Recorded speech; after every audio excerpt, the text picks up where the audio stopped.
지난 10월 3일 날 여전도의 헌신 예배 때 오셔서 말씀을 전해주셨던 김성배 목사님의 큰아들이 이제 결혼식이 있어서 대구를 다녀왔습니다. 그러고 보니 이맘때쯤은 날씨가 좋아서 결혼식 하기에 딱 좋은 때인 것 같습니다. 저희 부부도 이제 16일이 결혼 기념일인데 30년 전에 저는 아까도 아느나 권사님이 저를 보더니 목사님 사이 보니까 좋아. 지난주에 보니까 입이 귀에 걸리던데 막 이러더라고요. 뭘 그 정도까지 귀에 걸린다 그러세요. 저는 결혼식 하는 날 입 찢어지는 줄 알았어요. 이 결혼식이라고 하는 것은 본인뿐만이 아니라 가족들 그리고 거기에 축하하기 위해서 모여든 모든 하객들에게도 기쁨입니다. 남자와 여자가 만나서 또 이렇게 좋은 관계를 맺고 새로운 가정을 만들고 또 새로운 가족들이 생겨나는 것, 이게 얼마나 아름다운 일인지 모릅니다. 사람과 사람 사이에는 관계를 만들어야지 관계를 깨뜨려서는 안 됩니다. 그거는 슬픈 일입니다. 그래서 세상을 버리는 것, 흔히 우리가 말하는 자살, 또 가정을 버리는 것, 이혼, 또 교회를 버리고 세상으로 떠나는 것, 이 세 가지는 극단적으로 관계를 깨뜨리는 것이고 회복할 수 없는 그런 이별이 되는 것입니다. 그리고 이렇게 관계가 깨어지는 것은 본인 당사자뿐만이 아니라 주변의 모든 사람들에게도 슬픔일 수 있고 아픔이 되고 또 불편을 이렇게 주는 그러한 결과를 낳게 됩니다. 부부가 헤어지거나 친구가 헤어지게 되면, 그래서 원수가 되면 주변에 많은 사람들이 불편해지죠. 그리고 우리들이 그러한 삶을 살 때 그것은 하나님께도 슬픔이고 아픔입니다. 그런데 하나님은요, 우리가 관계를 회복하기를 원하고 계십니다. 하나님과도 회복하고 사람과도 회복하기를 원하고 계신다는 겁니다. 그래서 이스라엘의 절기 중에는 이 관계를 회복하기 위한 그런 절기가 있습니다. 관계의 회복을 위해서 핵심적인 내용이 뭐냐면 회개입니다. 이스라엘에서 회개함으로써 관계를 회복하는 절기가 바로 요즘, 지난번에 제가 대속죄일을 말씀을 드렸죠. 나팔절, 요즘 절기입니다. 이스라엘의 절기는 주로 봄과 가을에 뭉쳐 있습니다. 가을의 절기들은 이제 나팔절로부터 시작을 해서 초막절, 즉 추수감사절로 끝이 납니다.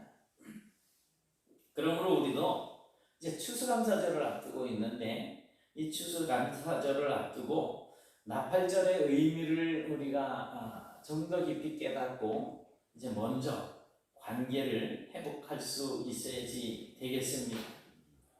나팔절이라고 하는 것은 이제 레위기 23장 24절 말씀에 의거해서 나팔을 불어서 기념하는 절기입니다. 그런데 그날 하루만 나팔을 부는 것이 아니고요, 실제로는 나팔절 전으로 40일 동안을 나팔을 붑니다. 이제 그림이 이렇게 나와 있는데, 여기서 6월 1일은 우리 달력이 아니고 유대인들이 쓰는 달력이에요. 그래서 나팔절은 7월 1일입니다. 7월 첫째 날, 7번째 날 첫째 날이 나팔절인데, 이 나팔절 전달 6월 1일부터 30일까지 나팔을 붑니다. 30일 동안. 그리고 7월 1일부터 10일까지 또 나팔을 붑니다. 7월 10일은 대속죄일이라 그랬잖아요. 그래서 이 기간 동안에 사람들은 성전에서, 집에서, 길에서 어른과 아이들이 각각 나팔을 막 불어대는 거예요. 그리고 사람들은 이 나팔 소리를 듣게 되면 이제 죄를 회개하는데 앞에 있는 30일 동안의 기간에는 내가 다른 사람들에게 지은 죄를 기억을 해내서 회개하고 찾아가서 관계를 회복합니다. 또 나팔절부터 10일간은 하나님께 지은 죄를 기억해내고 속죄제를 이제 회개하면서 속죄제를 드림으로써 하나님과의 관계를 회복하게 됩니다. 사실 하나님께 지은 죄에 비해서 사람에게 지은 죄를 회개하는 것은 훨씬 더 복잡하고 손해도 많습니다. 사람이 다른 사람에게 죄 지은 것이 생각나면 이런 절차를 거쳐야지 되기 때문입니다. 먼저 찾아갑니다. 그리고 그동안 내가 당신에게 잘못한 것이 무엇인지, 그리고 내가 당신에게 손해를 끼친 것이 무엇인지 고백을 합니다. 그리고 물질적으로 손해를 끼친 것에 대해서는 20%, 5분의 1을 더해서 보상을 해줘야지 됩니다.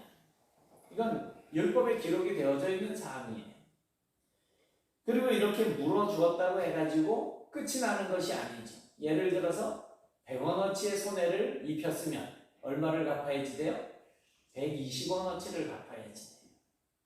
그래 이제 물어줬다 끝나는 게 아니고 내가 다시는 이런 실수를 저지르지 않을게. 내가 당신에게 이런 못된 짓을 하지 않을게. 그렇게 재발 방지를 약속한 후에 상대방의 마음이 이제 풀려져서 다섯 번째로 해야지 되는 것은 뭐냐면 용서해 줄 때까지 기다려야지 된다는 거예요. 왜냐하면 그 사람이 나를 용서해 주지 않으면 내가 하나님께 용서를 받지 못하기 때문입니다. 대속죄일에 제물을 드려봐야 아무 소용이 없는 거예요. 관계가 회복되지 않으면 그렇다는 겁니다. 이처럼 하나님은 사람이 다른 사람들과 관계를 회복하기를 원하고 계신다는 것입니다. 그래서 예수님도 이렇게 말씀하고 계시는 거예요. 같이 보실까요? 시작. 그러므로 예물을 제단에 드리려다가 거기서 예물을 제단에 두고 먼저 가서 형제와 화목하고 그에게 와서 예물을 드리라. 아멘. 지난 주간에 혹시 누구하고 좀 이런 거 없으세요? 아니면 뭐 내가 미워하는 사람이 있었든지 뭐 아니면 또 얘기할게. 응? 살인을 했다든지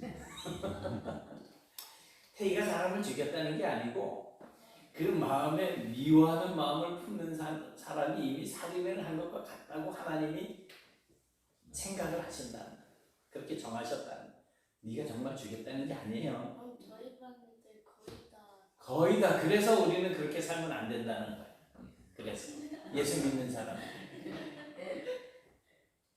내가 맨날 태희 미워하면 나는 맨날 죽이는 거지.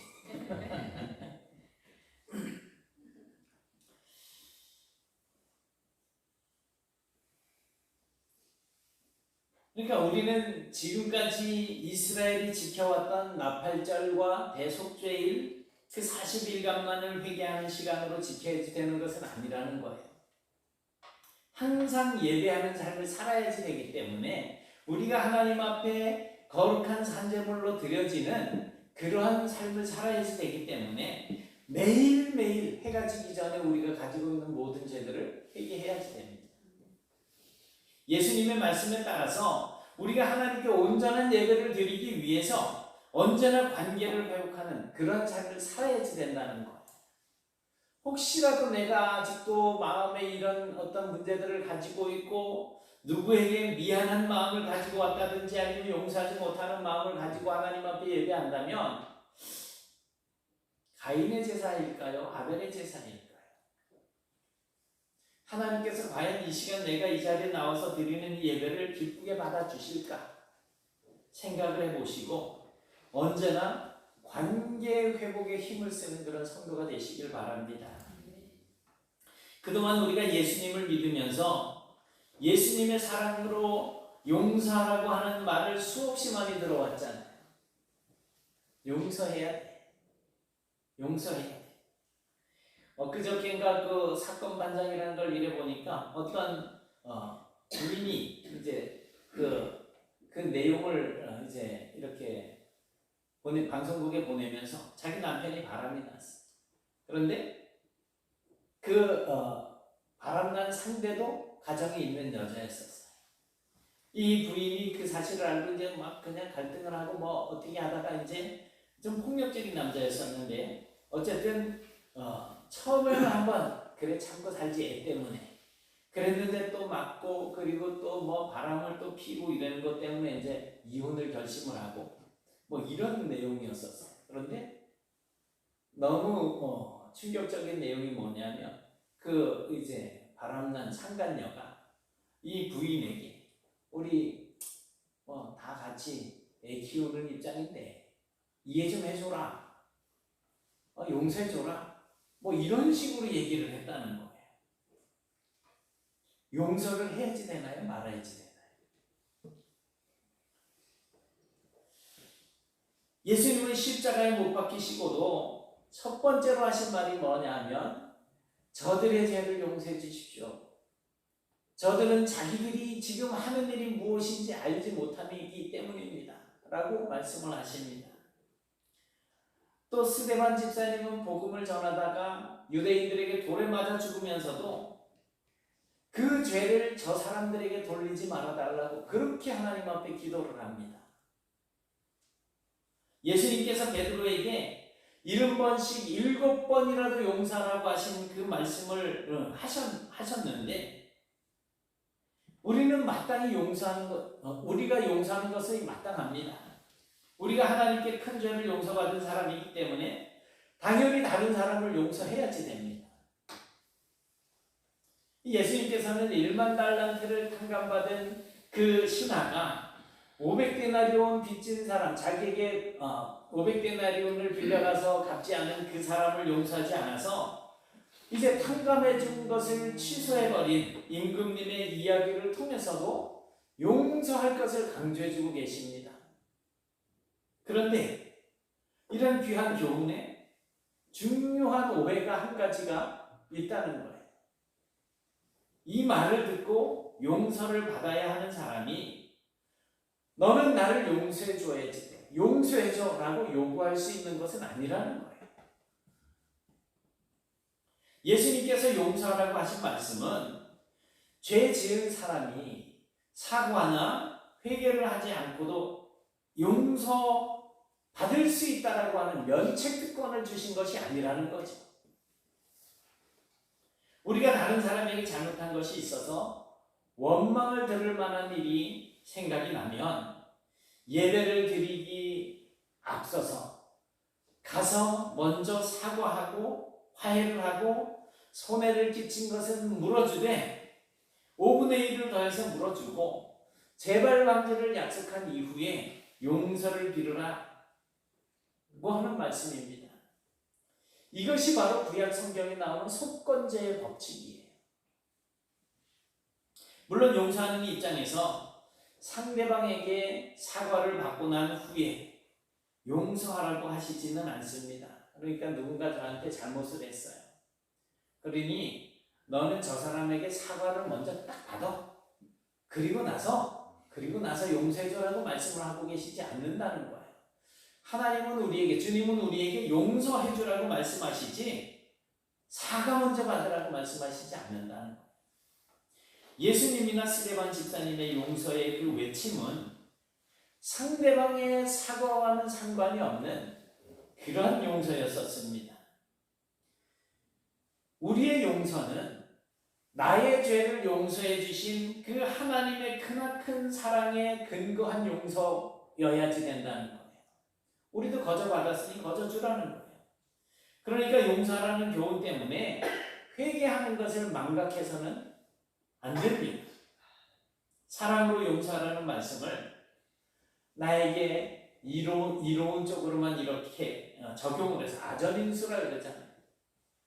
예수님이 용서하라고 했으니 너는 나를 용서해 줄 수밖에 없어. 용서해야 돼. 그래야 너가 믿음이 좋은 사람이야.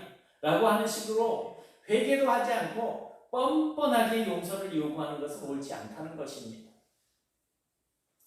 우리는 혹시라도 다른 사람에게 죄를 지은 것이 있으면 먼저 사과하고 회개함으로 이제 그 사람과의 관계를 회복하는 일에 정말 노력하는 그런 성도가 되어야 할 것입니다.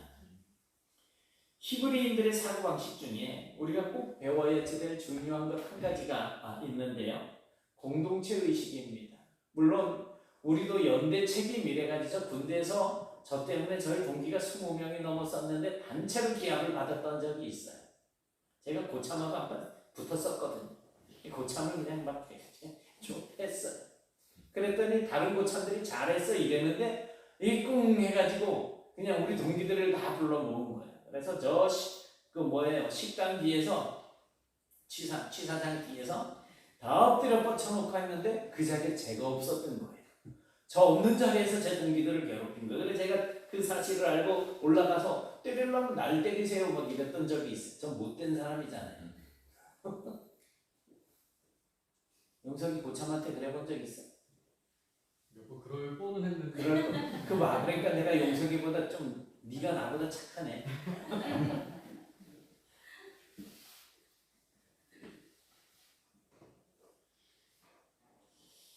같은 배를 타고 가는데 유대인들의 사상에 그런 게 있어요. 같은 배를 타고 가는데 한 사람이 바닥에 구멍을 뚫어버리면 다 같이 빠져 죽는다는 거예요.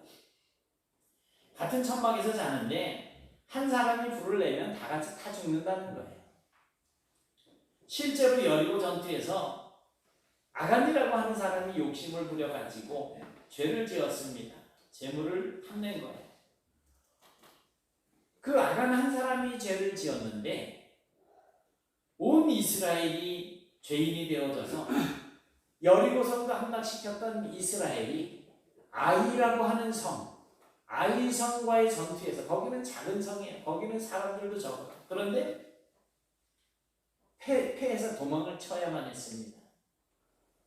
유대인들에 의하면 포도주 한 항아리에 파리가 한 마리 빠져 죽었을 때 그 항아리의 포도주는 율법적으로 부정하게 여겨집니다.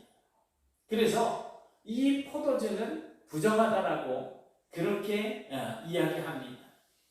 우리도 그런 속담을 쓰고 있잖아요. 미꾸라지 한 마리가 온 호수를 흐린다. 마찬가지로 이스라엘 공동체에서 한 사람이 죄를 지으면 온 이스라엘의 죄가 되어서 하나님의 저주를 받게 된다는 거예요. 근데 요즘 우리 교회는 어떠세요? 누군가 죄를 지으면 그냥 모든 교인들이 그 사람을 정죄를 하잖아요. 내 죄라고 받아들이지를 않아요. 공동체 의식이 없다는 거예요. 나는 아무런 죄도 지은 것이 없어. 나는 회개할 게 없어. 저 사람이 잘못된 거야. 멀뚱멀뚱 있는 사람들은 이스라엘에는 아무도 없다는 거예요. 우리는 안 그런데 그 사람들은 그렇다는 거예요. 나는 죄를 짓지 않았지만 혹시 우리 이스라엘 공동체 안에 죄를 지은 사람이 있다면 나라도 회개해야 되겠다라고 하는 마음으로 이제 하나님 앞에 아샴누라고 외칩니다. 우리가 범죄하였나이다. 우리가 범죄하였나이다. 내가 아니고 우리가. 이 다니엘서 9장에 보면 포로로 이제 바벨론의 포로로 끌려와 있던 다니엘이 금식하면서 조상들의 죄를 회개하는 것을 봅니다. 사실 다니엘은 우리가 이미 알고 있듯이 죄와는 좀 거리가 멀어 보이는 사람입니다. 그는 자기의 목숨을 걸고 우상에게 절을 하지 않습니다. 오히려 예루살렘을 향한 창을 열어놓고 하루에 3번씩 여호와께 기도를 합니다. 그는 정말 목숨을 걸고 믿음을 지켰던 경건한 사람입니다. 그런 다니엘이 다른 사람들이 죄를 지어서 이 바벨론으로 억울하게 끌려왔다라고 이야기하지 않고 뭐라고 이야기하느냐 하면 우리가 죄를 지었다라고 이야기를 합니다.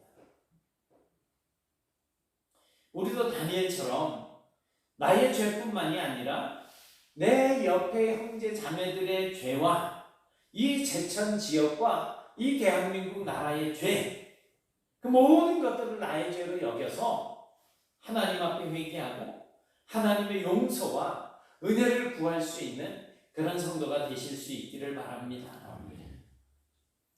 에스겔서 18장에서 하나님은 죄를 떠나서 돌아오라고 그렇게 말씀을 하고 계십니다. 하나님께서는 죽어마땅한 죄인이라도 그 죄로 죽는 것을 기뻐하지 않는다고 말씀하십니다. 그 죄 때문에 망하기를 원하지 않고 이제 돌아와서 회복하라고 말씀하십니다. 이스라엘 백성들은 하나님 앞에서 죄 짓는 것을 두려워했습니다. 그들은 하나님에 대해서 하나님은 저 멀리 계시는 분, 혹은 사람의 생각 속에만 존재하시는 분이라고 생각하지 않고 실제로 하나님은 하늘에 계시고 성전에 계시는 그러한 하나님으로 인식했다는 것입니다. 그 하나님은 그들의 삶에 직접적으로 개입하시는 분이셨습니다. 그래서 그들은 하나님과의 관계가 깨어지게 되면 삶의 모든 영역에서 저주를 받는다라고 그렇게 믿었습니다.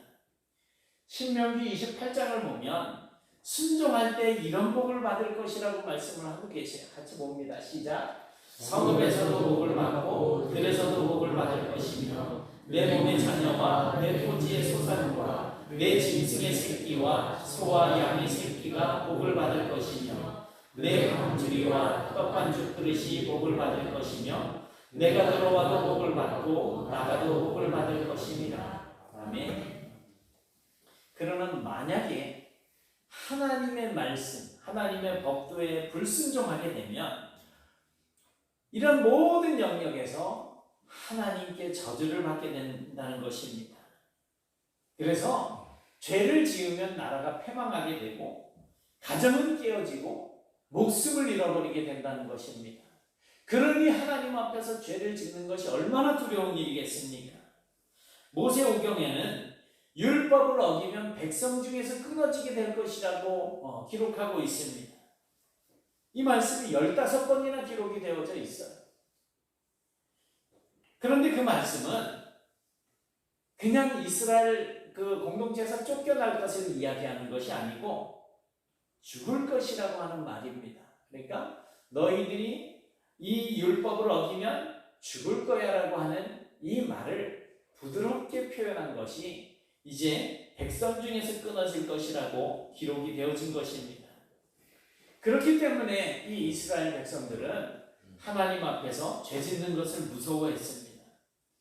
실제로 우리가 잘 아는 사건이 있죠. 사도행전 5장에 아나니아와 삽비라 부부가 자신들도 다른 사람들이 이제 막 밭을 팔고 뭐 재산을 이제 정리를 해가지고 교회에 이렇게 드리는 것을 보고 자기들도 밭을 팔았어요. 그리고 반은 감추고 반을 드리면서 전체를 다 드리는 것처럼 그렇게 이야기를 하다가 결국 그것이 성령을 속이는 죄가 되어서 부부가 차례로 쓰러져서 죽게 되잖아요.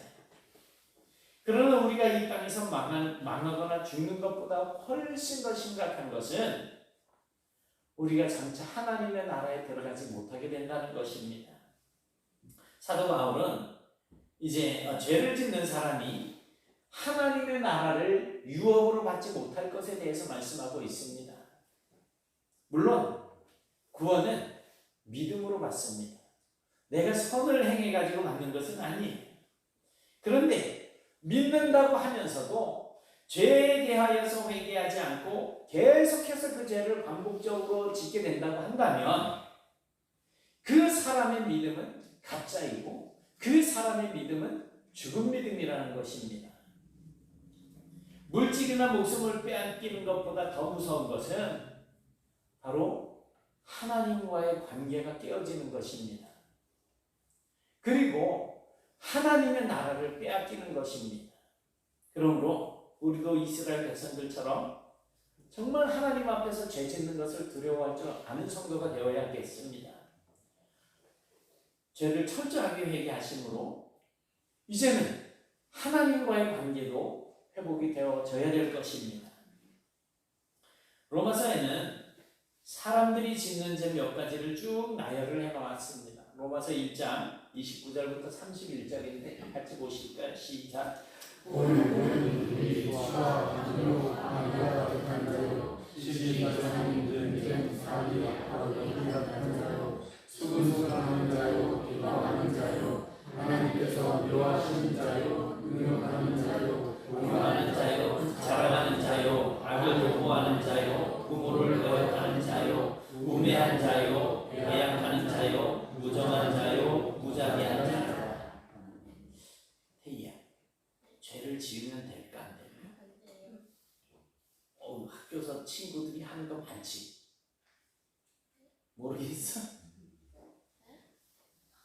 살인, 분쟁, 사기, 악독, 다른 건 몰라도 다른 친구들 뒤에서 흔히 뭐 뒷담화 한다 그러잖아.